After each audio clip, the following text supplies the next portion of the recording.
Hello, everyone. Welcome. I see folks joining us just now. I'm going to give you another moment as you log in. All right, but I will say welcome. My name is Amanda Bomar, and I am with GHD, and I am very excited to have everybody here today for this webinar, which is brought to you by the California Governor's Office of Business and Economic Development, known as GO-Biz.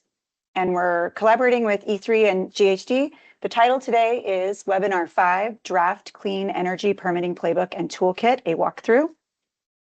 So just to let folks know, as you're logging in, due to the prevalence of firewalls that may prohibit the Q&A functions for many in this audience, we're using MS Forms for your questions today. So on the next slide, you will see an address that you can open in another browser, which is https://tinyurl.com/go-biz-question, or you can take a moment, grab your phone, and take a picture of the QR code for our question platform. We will be sharing this QR code throughout the deck. You can look for that little code down at the bottom of slides, but I'm going to just buy everybody a moment to either start a window with the address or to take a quick picture of the QR code. Get your questions ready. I'm excited to hear them. All right, so when you go there to the question platform, you'll be directed to share your question and then submit it. After submitting, there will be a confirmation it's been submitted, as well as a link to submit another response. So if you have another question, you can keep that screen open and just add to it. Okay, I'm going to share our agenda now. On the next slide, you'll see it, the Clean Energy Permitting Initiative. We're going to start with, and then we will go through the playbook, and then we'll have a quick pause for any burning questions from the audience about what you've heard so far. Then we'll get into the toolkit, and then we'll have more time for questions and answers there. And then we'll close out today with how to stay connected and where to access these resources that have been developed. All right, so presenting today first is Rohima Mali, who goes by Molly, and she is the Deputy Director of Energy and Climate at GO-Biz. Good afternoon, Molly. Good afternoon. Thanks, Amanda, for that overview and information for attendees to submit questions. Again, Rahima Mali, Deputy Director with the Governor's Office of Business and Economic Development of the Energy Unit. Today we're previewing the Clean Energy Permitting Initiative, the draft playbook and toolkit, and going over with you guys about some of the findings, the development of the playbook, as well as an overview of some of the tools, developed through extensive stakeholder input. So I'm just going to go over a little bit of the background. I think some of you who have been following this process with us since the beginning, you've seen some of this before, so I'll just go it through very quickly for some of the newer attendees.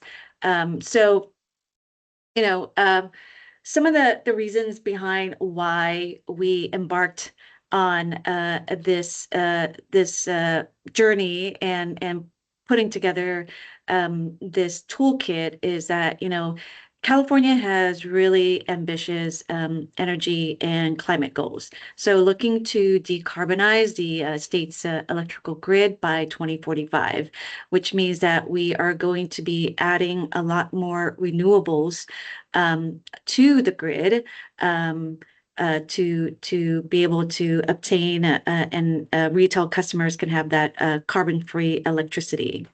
So the public utilities issues the IRP, which are procurement orders for the load-serving entities. And in 2025, we have an expected growth of new energy projects, totaling about almost 6,000 megawatts.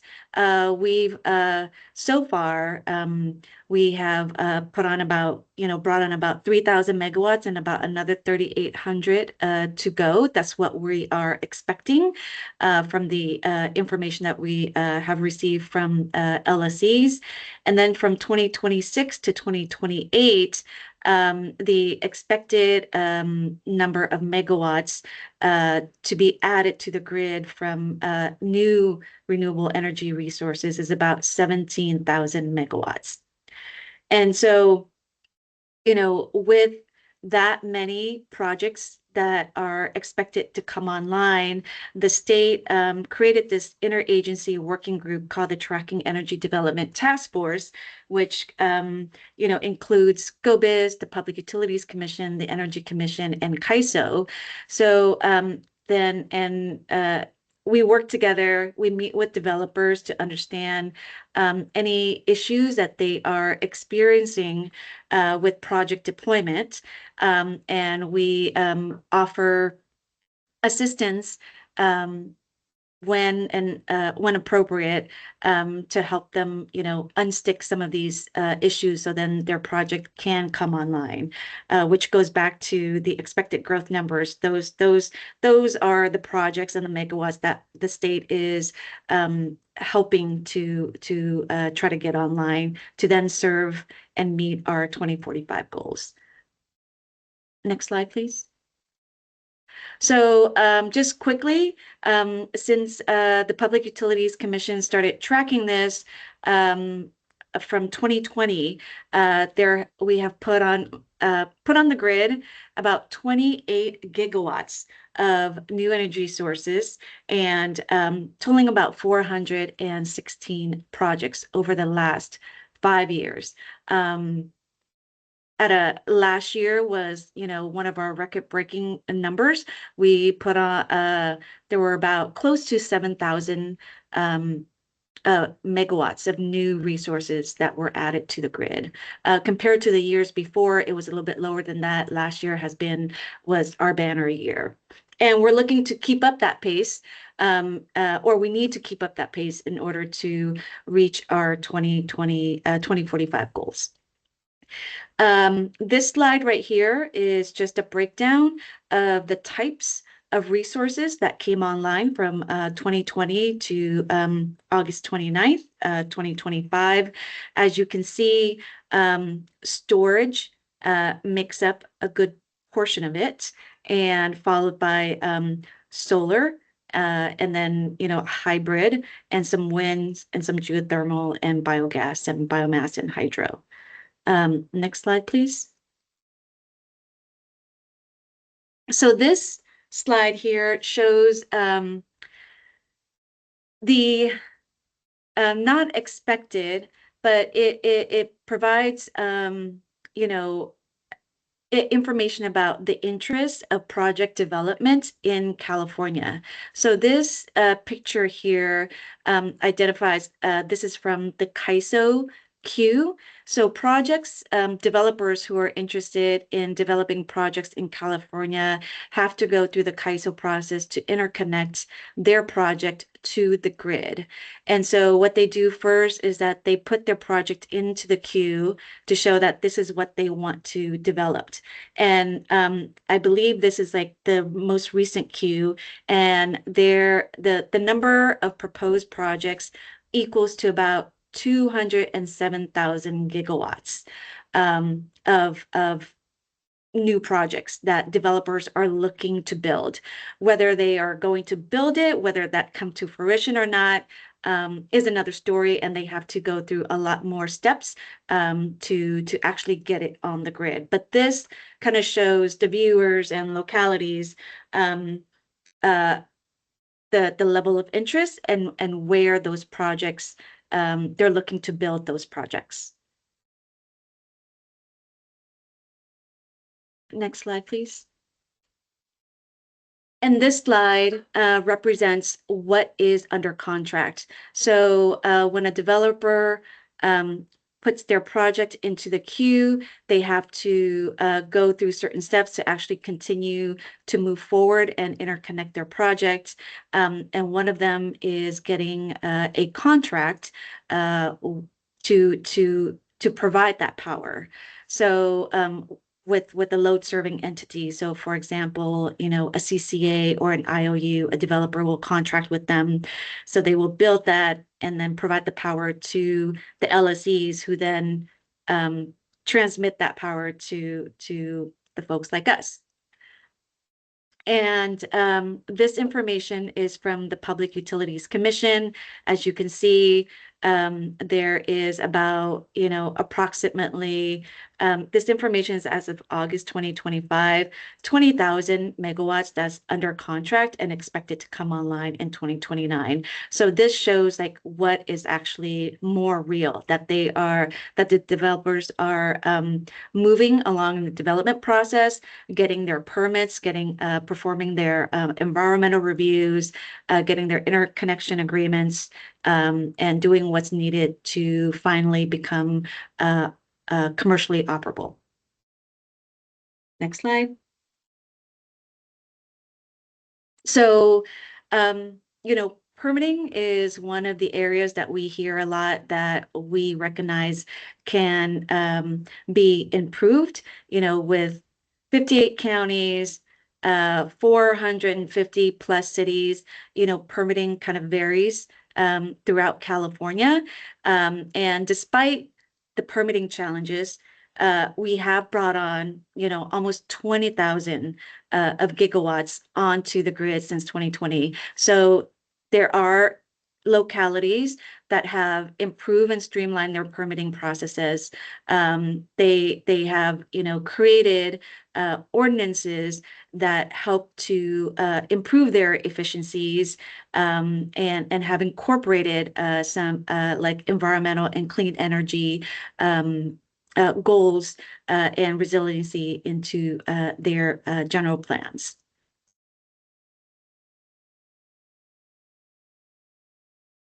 So with that said, there are still ways to improve, recognizing that there will be a lot more projects that we need to deploy to meet the state's goals.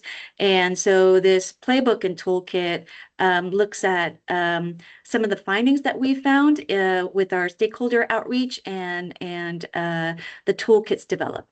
And I will turn it over to Suna to go over those. Great. Thank you, Molly. Hi, everyone. My name is Suna Temas from GHD, and I'm part of the project team.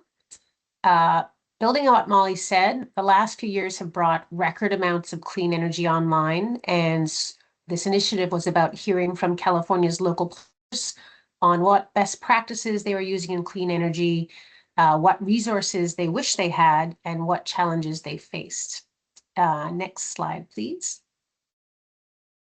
We conducted extensive outreach across California. We emailed, telephoned, surveyed, interviewed, met with possibly many of you on the webinar right now. You might recognize our voices from phone calls. We made over 300 individual touch points, and that included planners, local permitting and planning agencies, local development departments, councils of governments, developers, community-based organizations, tribal entities, state agencies, fire departments, safety and standards organizations, and the list goes on. So thank you to those that took our calls and meetings, and there's still time to provide commentary with this draft as we seek to not only highlight your locality's best practices, but also provide the types of resources that localities asked for. Next slide, please. As part of our outreach, we asked planners whether they felt their organization was sufficiently skilled and resourced to manage an increase in clean energy projects in the future. 45% of planners did feel prepared with sufficient skills and resources. We also surveyed developers to understand how often they felt permits were delayed and why. 74% of responding developers said permits were occasionally or frequently delayed. 26% said they were never delayed. Next slide, please.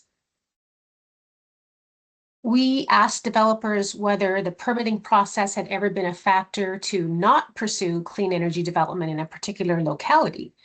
79% of developers said that the permitting process had been a factor in not pursuing clean energy development in a particular locality. The survey also asked whether developers anticipated any change in their involvement in clean energy development.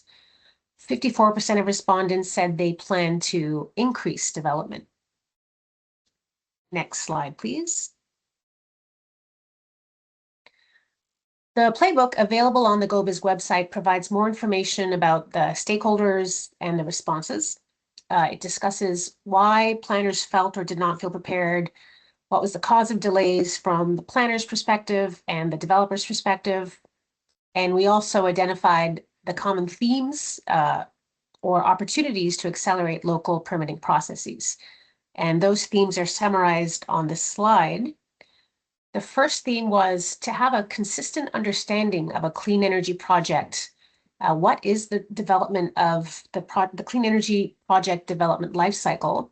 Stakeholders and localities had different levels of experience and awareness of the entire process. The second theme was having a clearly documented clean energy specific permitting process for both the developers so they could meet the specific requirements, and for planning departments who are responsible for many types of permits and activities beyond just clean energy projects. Both planners and developers wanted better alignment between land use and local fire code requirements for public safety and for a more efficient development process. Planners and community groups in particular highlighted having technology-specific educational resources to understand and provide fact-based information about specific technologies such as wind, solar, and storage information. And the last theme, given that clean energy permitting and development crosses many local, state, federal agencies and across specific technical disciplines, stakeholders asked for improved access to technical resources and subject matter experts to address specific areas of permitting, and stakeholders also asked for better ways to navigate across the various agencies. Next slide, please. So we combined the feedback we received, the best practices mentions, and the resources that were requested to create the Playbook and Toolkit. And the draft is live on the GO-Biz website. The playbook is divided into two parts.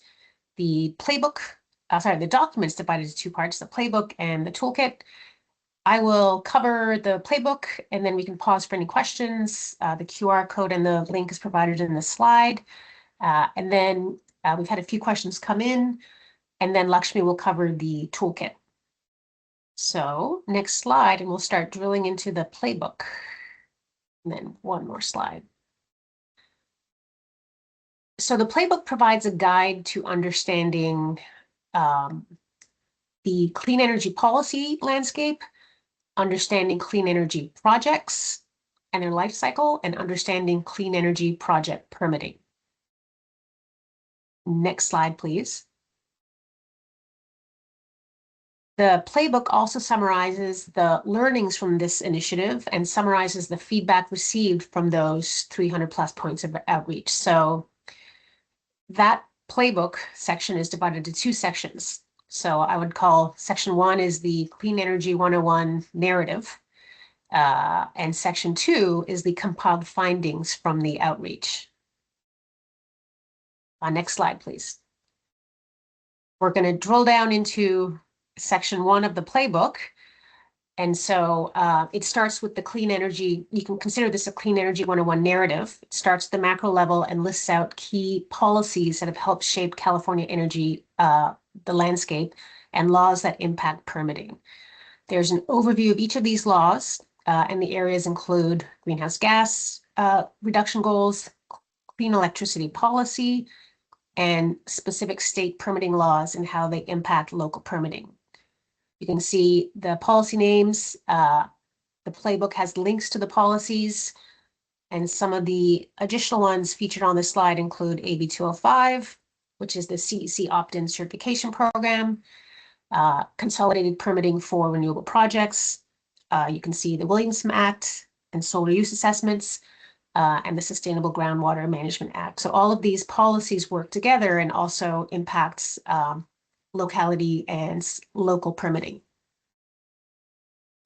Next slide, please. So we've set the policy context at the state level, and then responding to feedback, the playbook then describes the clean energy project life cycle and where permitting fits in. Permitting is across the entire project life cycle. So this part of the playbook describes the project life cycle from multiple perspectives, the planners, the different agencies, the developers, and other stakeholders that are part of the project and permitting life cycle. In this way, the playbook is meant to be a standalone introduction to clean energy and introduction to clean energy permitting by capturing the entire project process from initial policy through to land feasibility exploration, all the way through to decommissioning and lands restoration. Next slide, please. So we've discussed the policy and the project life cycle in the playbook. The playbook then focuses on specific permitting steps, and they are divided into pre-permitting, permit application, and permit issue and approval. The perspective begins with initial land use permitting and then highlights the key permitting steps and other permitting authorities involved across the project. The permitting guidance walks through siting, pre-application coordination, the application process, environmental review, including CEQA and NEPA, community engagement, and through to permit issue and approval, including fire and building inspection and permitting. Next slide, please. With over 500 localities across California, as Molly mentioned, everyone defined their permitting process slightly differently. And so this narrative is meant to help create a consistent definition of key permitting steps. In those conversations with localities, we also heard from stakeholders on their best practices on how they handled permitting. And it ranged from resources they consulted to different tools that they used. Combined in this list is what we heard localities wished they had access to. So we compiled the accelerators to share across the localities.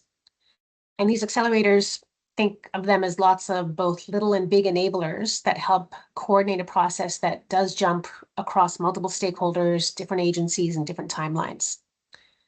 To highlight just a few of those accelerators, having a clearly documented permitting process available to both planners and developers, having pre-application meetings between the developer and planning agencies, using permitting software, including online validation for completeness, so that permitting applications are not marked as incomplete.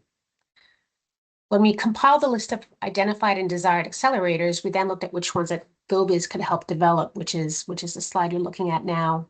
It mirrors the themes that we heard as well of what tools that localities were looking to prioritize in their own permitting process and the common pain points. So to summarize those common points, before we dive into the Q&A, I see a few questions, and then Lakshmi will cover the toolkit. So better clarity and understanding of the permitting process, better clarity on the clean energy project lifecycle and all the various agencies involved. Alignment between land use and fire code for safety, and to ensure those requirements are outlined up front as part of the land use process.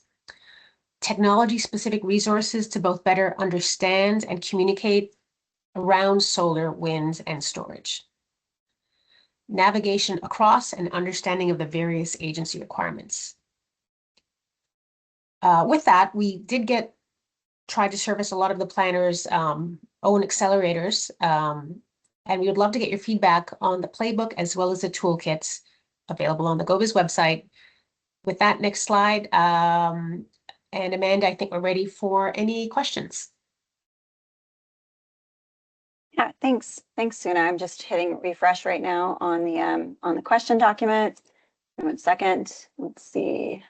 There was one question that came in a moment ago. And I think this could probably, any member of our panel could possibly answer it, but I'm happy to hear from each. Does GO-Biz have an analysis on what is driving demand for energy? Is it, population changes or increasing data centers, electric vehicles, et cetera?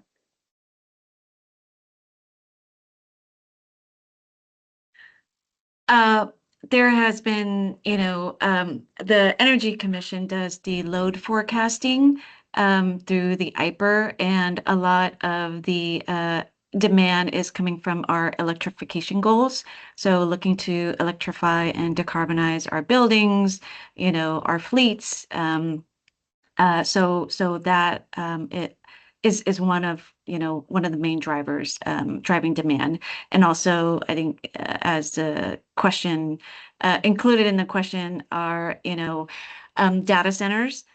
Is definitely beginning to we're seeing some a lot of growth in the development of data centers. They require a lot of power, and given the growth in AI and things like that, and California being, in the Silicon Valley, being being located here in California, there is and has been a lot of desire and development for data centers. So that is also driving the need as well. Great, thanks, Melanie. And it looks like there's another question, kind of referring back to earlier when you were showing the growth and the interest slide with the pullouts of where large projects are possibly coming down the pipeline in development. The state appears to be on a steady track to add clean energy resources. So do we need to accelerate, deaccelerate, or remain at the current pace? I think you spoke on that briefly about our pacing on this.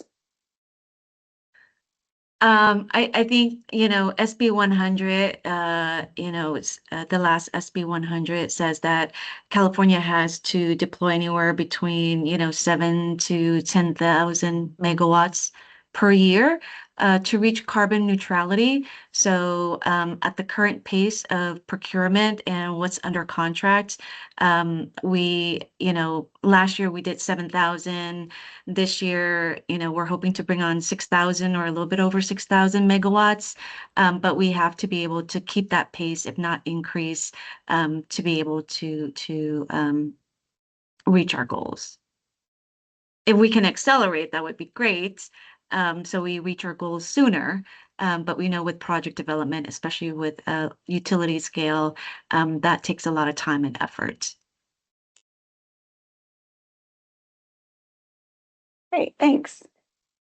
All right, I will hit refresh again on questions, but I think we can move forward and we'll get to any that come through next. We want to proceed to the toolkit. Thanks, Amanda. Thanks. My name is Lakshmi Lagapan, and I'm with E3 and part of the project team. In this section, I'm going to walk through the toolkit, which really forms the practical resource-focused half of the initiative. And so the toolkit was designed to address the barriers and challenges that Suna just walked through that we heard from various local planning authorities, developers, and community stakeholders. And so this is really the culmination of how could we create tools and resources that would support the local permitting process that we learned about through our outreach process. So if we go to the next slide. What we identified were 5 key resources. So the first was a clean energy permitting application checklist. The second set of tools were model ordinances and guides. We also developed some clean energy fact sheets, and then a guide called Aligning Community Interests with project development, and then permitting on tribal lands. And so each of these tools is meant to be modular and adaptable, and it's really meant for LPAs to be able to use what they can to complement their existing local processes. And I think together they really form a foundation that's meant to create clearer and more consistent permitting through the state. And so I'm going to spend some time today walking through each of those resources so folks can get a better understanding of what they are and how they might be able to be used. So if we go to the next slide. So the first tool is the Clean Energy Permitting Application Checklist. And so this tool was created really in direct response to feedback that we heard from local planners who said that one of the largest sources of delays to getting projects online was having incomplete and inconsistent applications at the permitting stage. And so the application checklist really aims to provide a common set of application requirements for local clean energy permitting to provide, more complete application submittals, which can then allow for streamlined review and hopefully reduce processing time. And so the document helps to distinguish what might be different for permitting requirements from clean energy relative to other types of projects that are going through land use permitting. So this might be helpful for planners who are newer to permitting clean energy to really understand what areas of the permitting process differ from things like, permitting a new store or manufacturing facility. It also then provides a checklist which identifies all of the documentation that's needed to be submitted upfront. And so these include things like project descriptions, site plans, environmental studies, details on fire protection and community engagement plans, and really being able to clearly delineate all these requirements for clean energy projects can help developers prepare complete applications and then reduces sort of the back and forth that has to happen between permit reviewers and developers. The checklist draws from a number of models that we use. If you could just go back one slide. And it's not meant to replace local processes, but it's meant to help planners really create a standardized and transparent baseline for applications. So yeah, okay, we can move forward to the model ordinances and guide. The second resource, and I'll say this was the most requested toolkit resource, was the model ordinances and guides. And before I get into specifics, I think it's helpful just to start with what is the land use ordinance. And it's essentially a rule book that allows cities and towns and counties to use to guide how land can be used and developed. So what's allowed where, how can projects be reviewed, and what standards have to be met. And so ordinances really help land use, ordinances help to ensure that land use supports local goals for growth, economic development, and environmental protection, and that it really makes sure that projects are built safely and fit within their communities. And so as we build more clean energy in California, I think ordinances become more important because they determine how and where we're going to site projects like solar and wind and battery storage.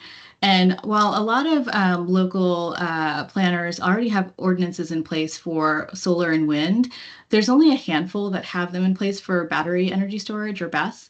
And so as that gap is becoming an issue, because we're seeing more and more storage needing to come online, we thought that this would be a good place to sort of focus some of our efforts here. So our work has been focused on helping local planners fill that gap by providing model language and guidance and sort of the technical background that they can use to help develop those ordinances to both be safe and tailored to their local needs. So we created 3 guides, one for each technology. So utility scale battery storage, solar, wind, and each of these guides really helps to allow planners to craft their ordinances. It provides options for different things, best practices, and sort of real world examples for how they can adapt things to their community. And what you see on the right-hand side of the slide here is how to read this guide. So the first part of each section is a template ordinance language, which is language that can serve as a starting point for local planners to adapt for their localities. It's then followed by commentary, which you'll find in colored boxes. And this is where we provide more background and context for each section. So it might highlight different options, trade-offs, and things to consider as you're developing, your ordinance. For example, why one setback option might make sense in a rural county, but not in a denser community. And importantly, we really want to emphasize none of this is mandatory, for people to adopt. These ordinances and guides are really just meant to be resources to give local governments a solid foundation to draft their own ordinances going forward. Next slide. So this slide here summarizes what we cover in each of the ordinance guides and the kinds of questions that each section helps answer. So the first is just applicability. When does an ordinance apply and what types of projects does it cover? It then goes through the permit types. So a common question that we heard a lot was what kinds of permits are appropriate in different types of zoning districts? And so this template offers guidance on when to use discretionary versus ministerial types of permits. Next are application requirements. So what documentation should developers provide so that planners have everything they need? Clear requirements can really cut down on the back and forth, just like we discussed with application checklists. Then you have design standards. And so this section covers things like setbacks and height limits. So this is important for battery energy storage, when we're talking about setbacks for safety. And then for solar and wind, this is really about balancing safety with noise and visual considerations. For fire safety, obviously this is another big topic for BESS, and the guide explains how to ensure that projects are safe without duplicating what's already required by other permits.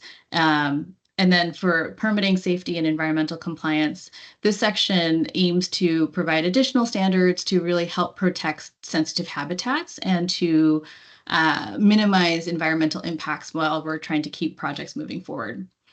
And then we have the decommissioning section, which is really meant to make sure that there's a plan and funding in place to restore sites once a project reaches its end of life. And then we end the guide by having a section on additional considerations. And so these are optional elements that planners might want to include based on community needs and feedback. Things that we have included in some of these sections include visual and sound requirements. If you go to the next slide. There are some technology-specific considerations that I think are worth highlighting from each of these guides. Each of the model ordinances for BESS, solar, and onshore wind include tailored provisions that reflect how these types of technologies differ in land use, design, and permitting.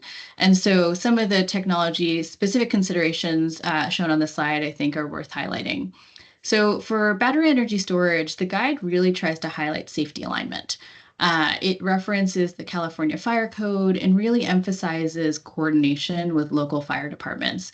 And this is to make sure that state and local fire safety considerations are incorporated when the ordinance is being developed. It also provides 3 setback options depending on local conditions and land use type. And these vary from 10 feet to greater than 50 feet, and they depend on factors like what type of land use zone the project is being permitted in and whether or not there are sensitive receptors or residences nearby. It also clarifies what types of fire safety analyses should be a part of land use permitting and what should be in other parts of the process, like under construction permitting. And so the goal here is really to reduce duplication of efforts across permitting staff and developers to ensure that all the safety requirements are also being met. So overall, the BESS guide is really meant to maintain public safety while making sure that the projects can be approved efficiently.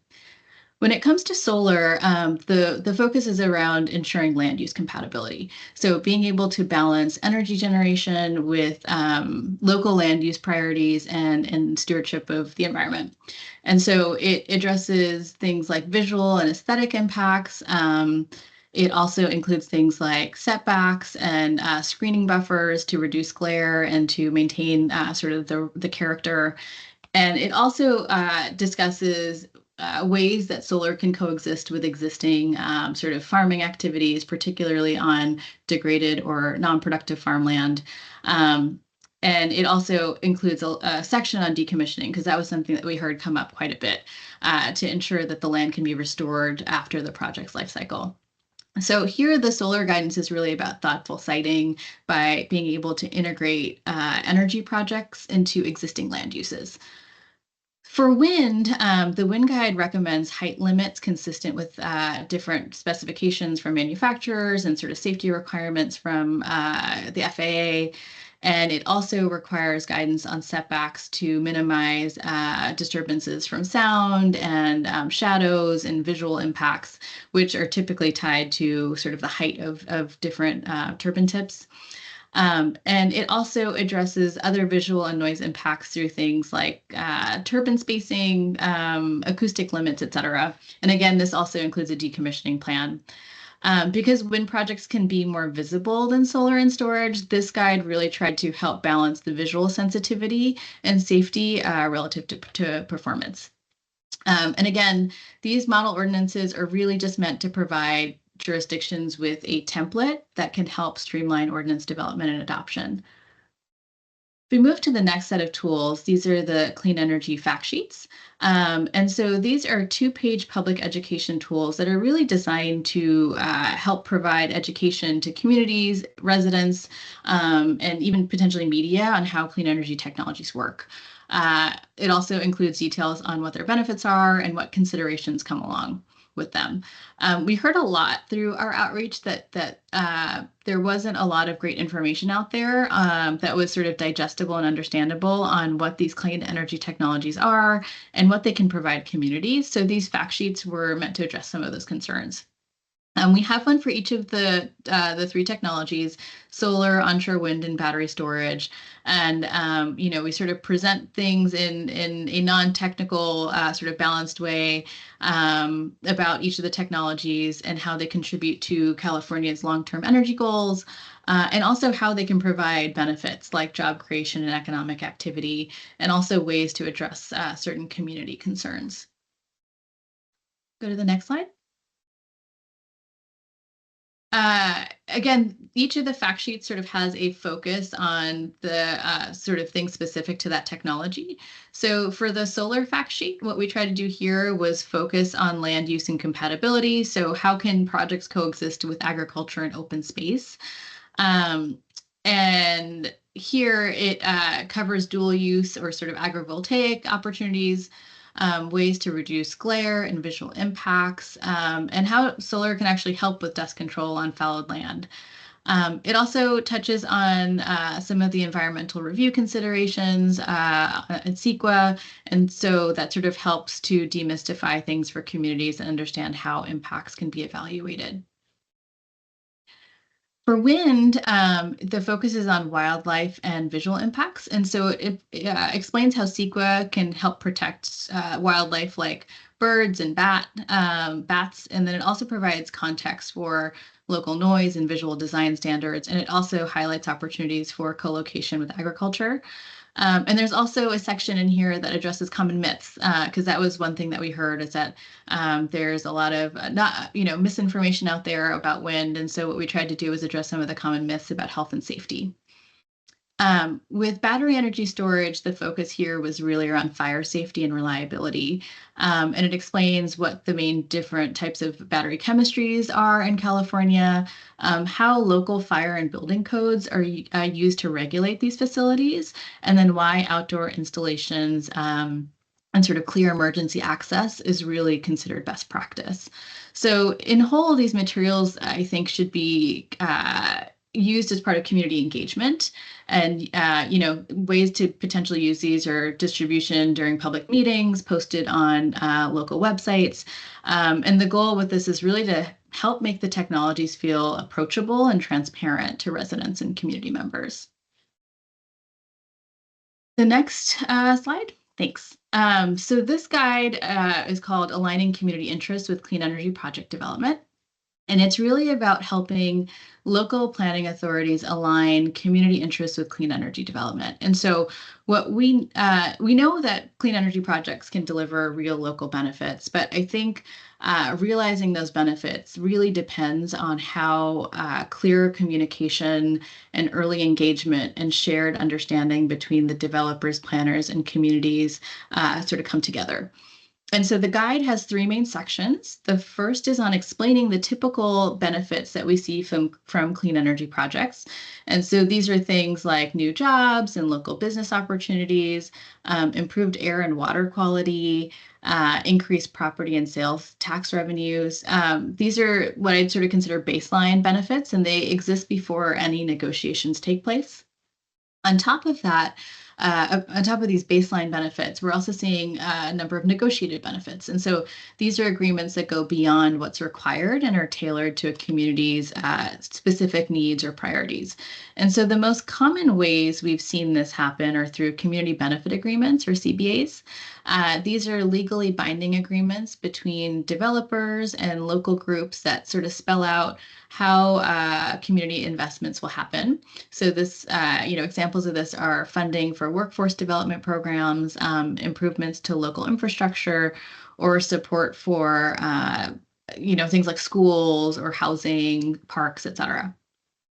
Another type of agreement is a project labor agreement. And so these are where developers can put these in place to ensure that you have fair wages, training opportunities for skilled workers, local hiring. And these are often negotiated with labor unions. And so that really helps to ensure that projects can deliver quality jobs for local communities and residents.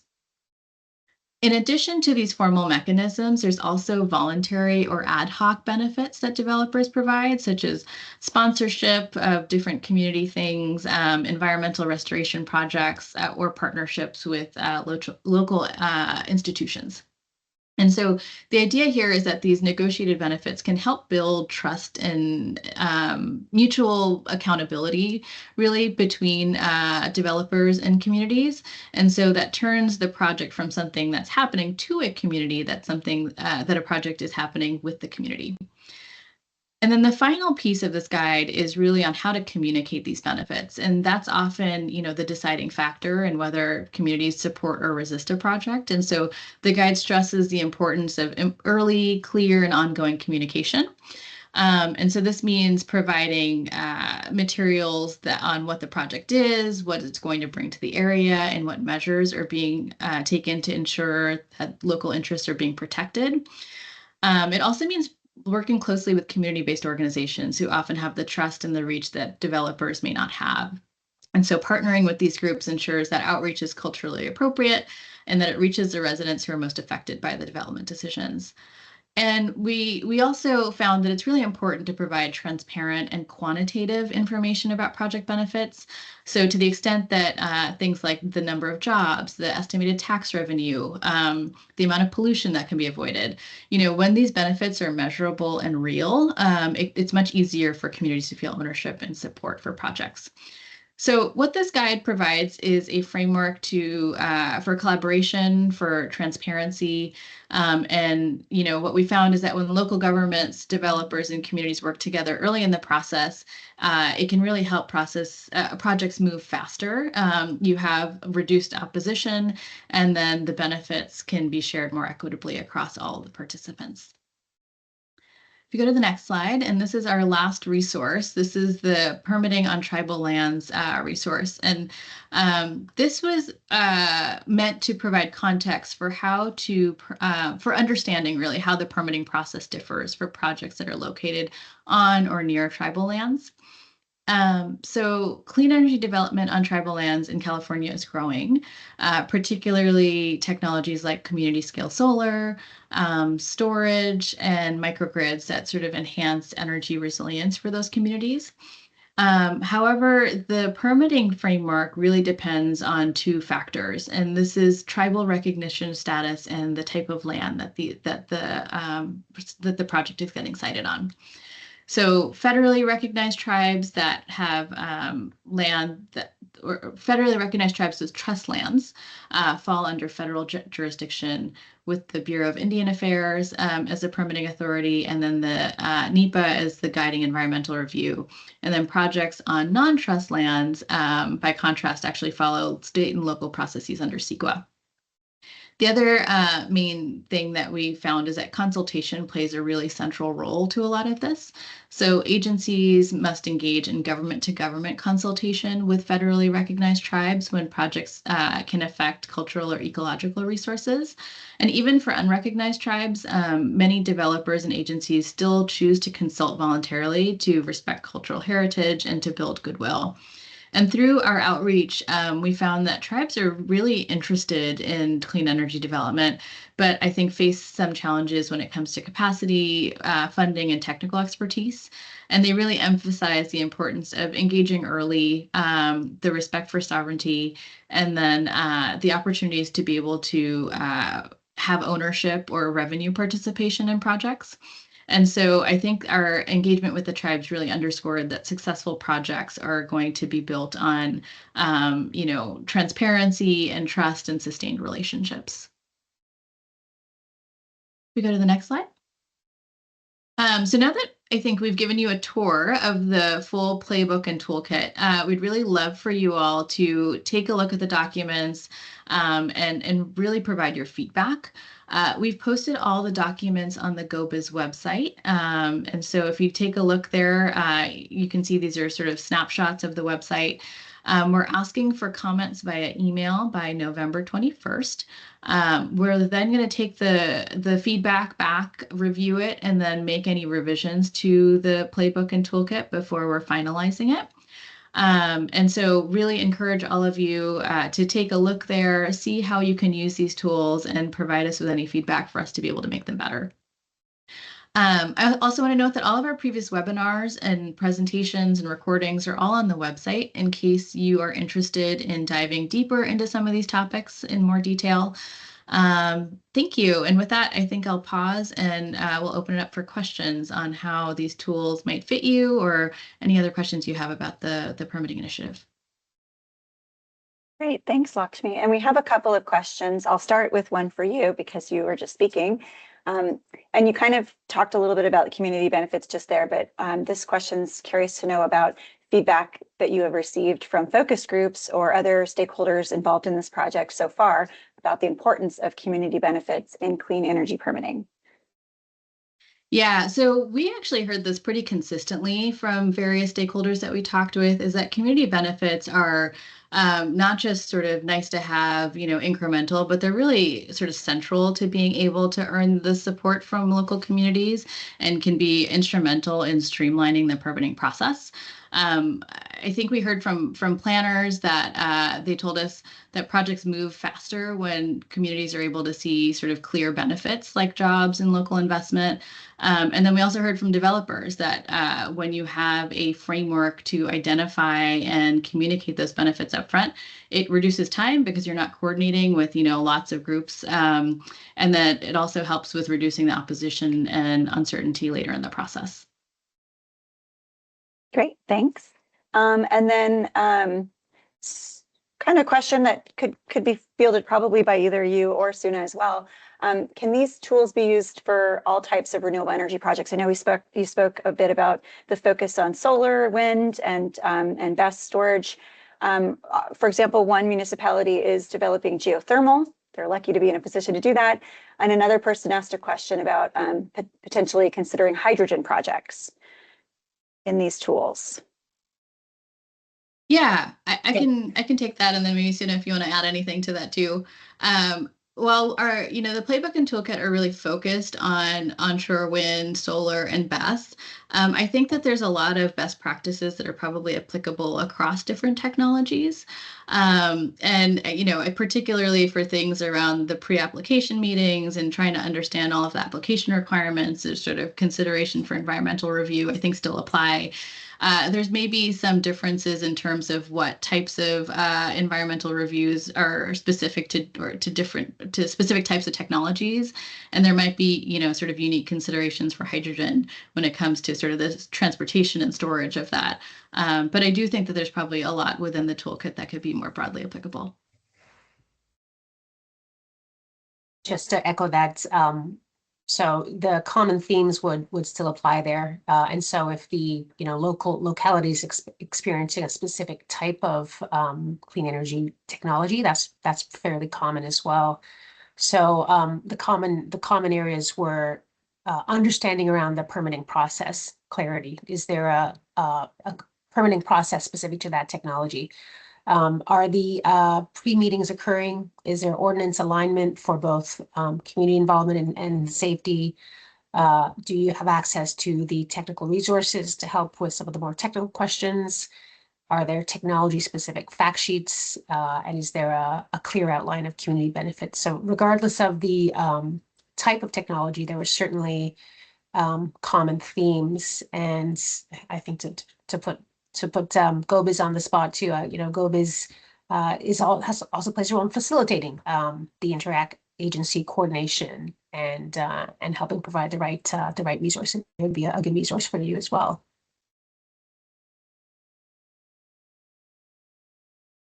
Great.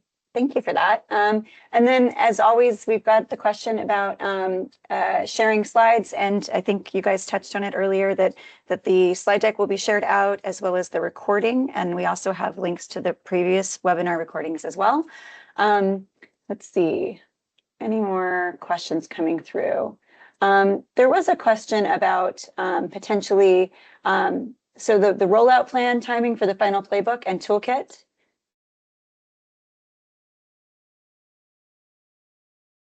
And I know that you're still receiving comments through November 21st, but do we have anything else about timing on when the final materials will be posted and shared out? Yeah, Molly? I can take that. So Thanks, Molly. it's being released today. We're providing a 30-day comment period for any input or feedback to this, and then expected final release would be end of this year. Excellent. And then another question for you, Molly, kind of about potential training opportunities available to develop more clean energy related skill sets for our audience here or other planners and developers throughout California. Is anything like that in the works? We're looking to hold at least one more workshop slash webinar for the final playbook and toolkit. And we're still getting some feedback from the localities on what would work best for them and what would be most useful for them in terms of additional trainings and how to implement or use some of the tools that we have developed. And there are, I believe, certain conferences and trainings that are happening as well related to like fire safety, because I know that battery energy storage projects are kind of an important topic right now. And so there are curtain trainings for fire safety officials that's being organized by the Office of State Fire Marshal. We're looking at opportunities to partner with them if they are going to hold another fire symposium next year, to get local planners involved and understand the fire safety perspectives, and how that interact with the planning process. Great, thank you so much. And we definitely have received feedback on specific tools and questions about those safety matters. So thank you for addressing that. Let's see, let me hit refresh and see if there's any additional questions coming through. And then remind people, if they haven't already, the slide here has the QR code and also the link spelled out there for you if you want to drop us questions.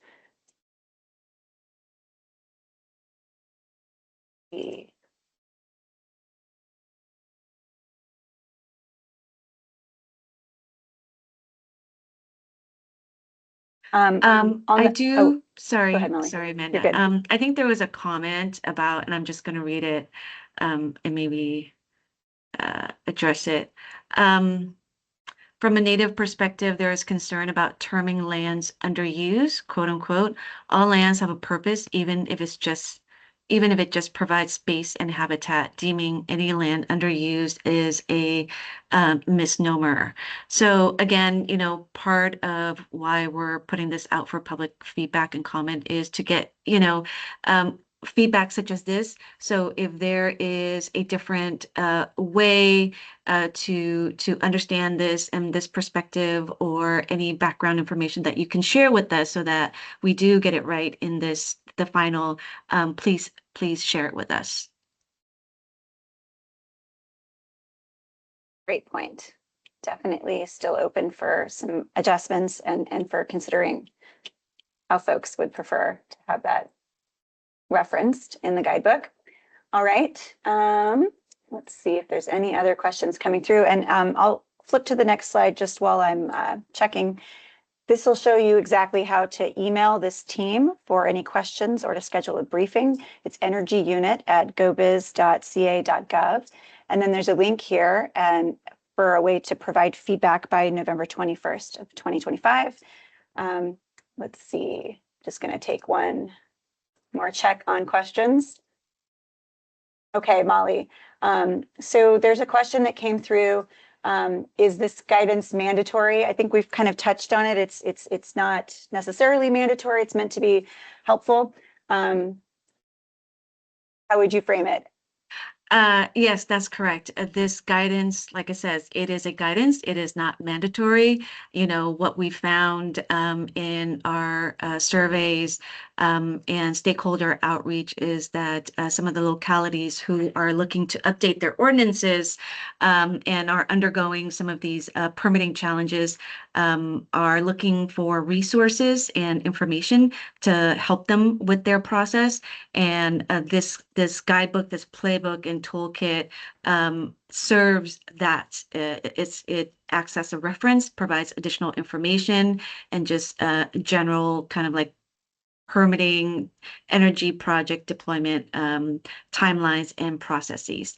So it is not mandatory. Great. Thank you for that.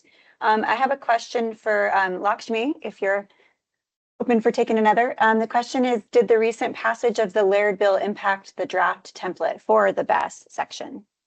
Oh, yeah, that's a great question. So we actually were able to incorporate the latest version of the Laird Bill into the draft ordinance. So yeah, the version that you see should have all of that incorporated in there. But feel free to provide feedback if you think there are things that are missing or need to be updated. Great. And then there's another question, and this one is for Suna, I believe. Could you provide some examples of community benefits that some developers have offered and how those were brought forth to the public, potentially if they're related to BESS or potentially not? Sure, I would say refer to the guidance document on aligning stakeholder engagement, and it goes through and outlines the different categories of benefits, the pros and cons of how those benefits can be created, different organizational structures, and also the importance of striking the balance between benefits of the project and then additional benefits as well. So I would please go ahead and look at the guidance, and then we welcome any feedback to help fine tune it even more. Great. Yeah, and also Thanks. note just in the document, it also does include a couple of community benefit agreements from battery projects specifically. Excellent. Some good examples then. All right, let's see. I'll take one more refresh and see if there's any new questions. Thank you for being patient with our system. I know that there's a slide that outlines all of the folks involved in this project. I wanted to share this with everyone here. So these are the contributors involved in this project. And you'll see many, many municipalities that have been involved in focus groups and interviews and providing a lot of great feedback throughout the process.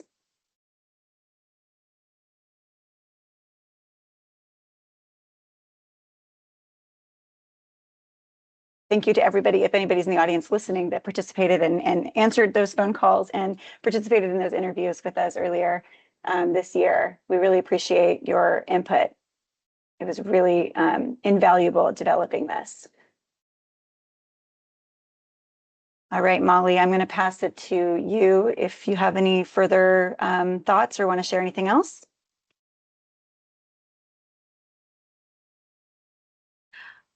No, I just want to thank everyone who was involved in this from the beginning, all the local jurisdictions, the planners, the developers, the community stakeholders who answered our call to fill out the surveys and participated in the one-on-one interviews and the workshops, as well as the focus groups.